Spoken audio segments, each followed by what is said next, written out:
Ayan. Good evening. Ito ngayon, nagsisimba kami kasi pang 9 na simbang gabi ngayon. Pang last sa simbang gabi. Gusto naman yung pera. Ayan. Tumbo mo lang ngayon. Simba kami. Ayan. Si Mrs. kasama ko. Anak namin hindi makasama kasi pilay pa. Ayan o. Simbang gabi. Pang 9. Simbang gabi.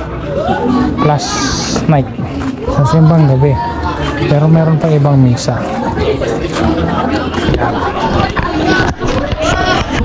Meron pa din. Ayun. Maaga pa. Wala para sa iba. Kaya ito ba. Pero mamaya punong-puno ito. Yan. Ang dami na. Daan. Puno na sa loob. Nasa labas na. Sa labas na. Puno na ang loob. Ito sa side. Pang 9 na simbang. Yan. Nakikimisis. Dito lang ako sa gilid.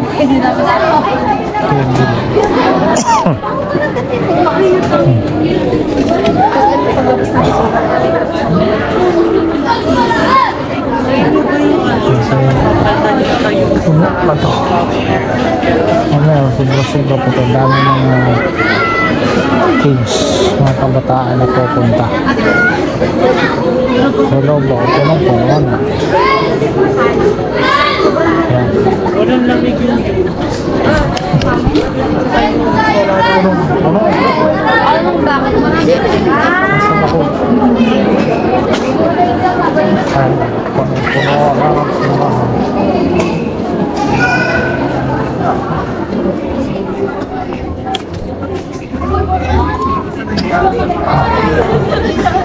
Ganun nila ka-prayer. Punta lang kayo sa magandang Ayun, nakahanda na ang mga sakristan. Nantay na lang si Father. Ayan. Nantay na lang ang Father. Hindi na sila. Nantay na lang si Father. Last na yun sa simbang gabi, pero bukas meron pa mga regular mass. Saka sa 25 meron pa din. Tuloy-tuloy pa rin ang misa, kaya kailangan pa rin magsimba. Ayan, nakaprepare na sila lahat. Naman Juan at nagpahayag ng ganito: Purihin ang Panginoon Diyos ng Israel sapagkat nilingap niya at pinalaya ang kanyang bayan at nagpadala siya sa atin ng isang makapangyarihang tagapagligtas mula sa lipi ni David na kanyang lingkod. Ipinangako niya sa pamamagitan ng kanyang mga banal na propeta noong una na ililigtas niya tayo sa ating mga kaaway at sa kamay ng lahat na napupuot sa atin. Ipinangako rin niya na kahahabagan ng ating mga magulang at aalalahanin ang kaniyang banal na tipan. Iyan ang sumpang pinitiwan niya sa ating amang si Abraham na ililigtas tayo sa ating mga kaaway upang walang takot na makasamba sa Kanya at maging banal at matuwid sa Kanyang paningin habang tayo nabubuhay.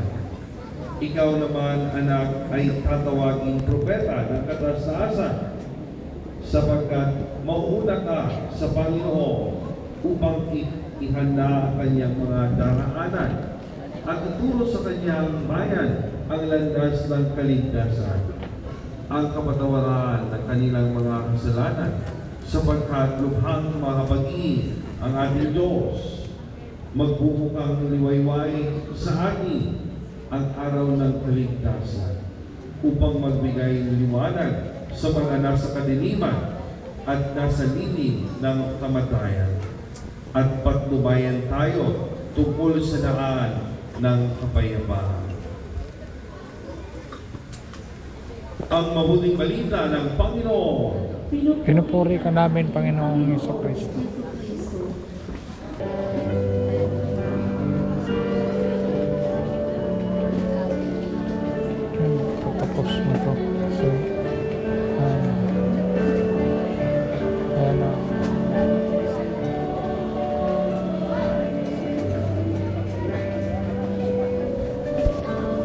So ngayon, inaayahan namin kayo ulit.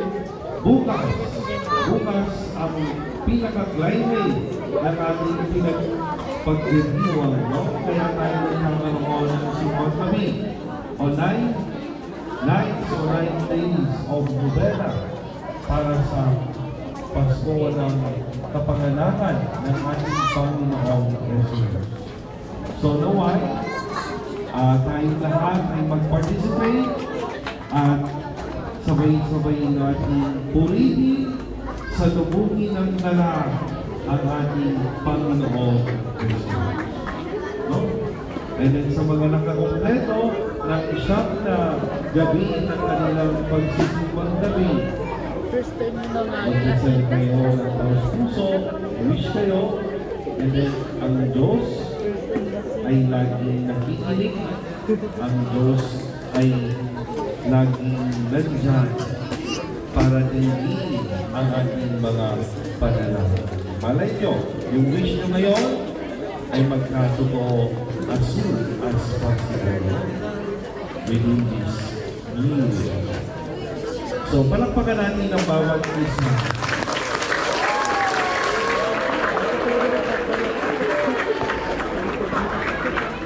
Sumayo ang Diyos. At sumayin. Oo, gumaya din. Ang biyaya ng Diyos. Ang makapangyarihang Diyos Ama, nagbugtong na anak na naparito na noon at hinihintay nating bumalik ngayon, ay siya nawang magpabanal sa inyo, pakundangan sa liwanag ng kanyang pagdating, at siya rin nawang pumuspos sa inyo sa pagpapala ngayon at magpaswalang hanggan. Amen. Patatagin nawa niya kayo sa pananampalataya, paligayahin sa pag-asa, at pakiusin sa pag-ibig na puspos ng sigla ngayon at magpasawalang hanggan. Amen. Kayong nagagalak sa pagdating ng nagkatawang taong manunubos, ay puspusin nawa niya ng gantimpalang buhay na di matatapos kapag siya'y dumating ng may kadakilaan lubos. Magpasawalang hanggan. Amen. At pagpalain kayo na makapangyarihang Diyos, Ama at Anak at ng Espiritu Santo. Amen. Tapos na ang ating banal na misa, ang Diyos sa ating Diyos.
Hindi na makalaba.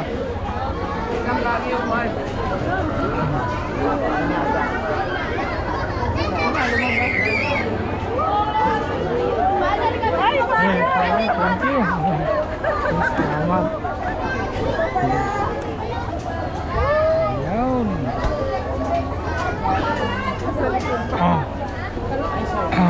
Yan. Post na sana. Pang-siyam na simbang gabi. Maraming salamat po. Panginoon, God bless po sa ating lahat. Lagi natin mag-ingat. Bye-bye!